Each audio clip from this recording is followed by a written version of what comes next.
2022 is starting with a surge of new COVID-19 cases across mid-Michigan, so much so that lines to get tested are now stretching for what seems like miles. Yeah, state health experts say daily new cases are hitting record numbers, and they don't expect the situation will get any better in the near future. Joining us now live outside of Sparrow's Frandor testing site in Lansing is 6 News reporter Michael Thomas. He spoke with health experts and is here for you now with what they had to say. Good morning, Michael. Yeah, good morning, everyone. You know, this testing site just opened up at 6 o'clock. Now, I got here right after 4:30, and when I arrived, there was already 5 cars in line. They told me that they got here right before 4 o'clock, and you can see inside that drive-through is already filled. We'll give you a live look here. You can see by 5 o'clock this morning, there was over 50 cars in line. Currently, I can't tell you how much because it's currently wrapped around the entire building. Now, Michigan officials say that the last big surge we saw like this was in September with the Delta variant, and that was when kids went back to school. We're now seeing this surge of Omicron right after families gathered for the holidays.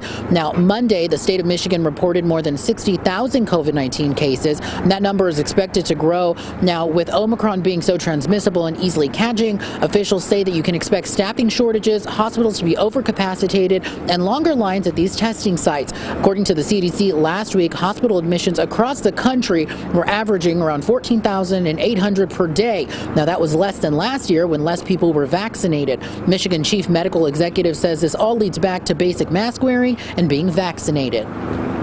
So what we're seeing with Omicron is not only is it more transmissible, and it's proving to be much more transmissible, but this is a variant that is extremely capable of evading our immunity. And so someone who's had a prior infection, someone who's had one dose of vaccine in the past, is not really protected against this variant. And what we're seeing is the role of boosters is even more important.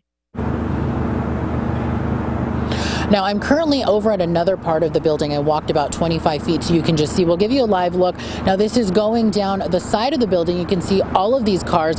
Again, officials are saying that these lines are just expected to grow. I spoke with somebody from Sparrow this morning who says if you are coming here and standing in line, you do need to make sure that you're logging in through the My Sparrow app before you actually get in line, and there will be people here helping you do that process. Now, there's also another testing site down the road over at Michigan State University that is open to the public, and state officials say that they're actually sending out at-home kits, and those will be placed at libraries and YMCA's in the coming weeks. They've already sent out over 100,000 to children across the state for those My Backpack programs, and we saw that on Monday over in East Lansing. We'll have more details on our website at WLNS.com. If you're live in Lansing this morning, Michael Thomas, 6 News.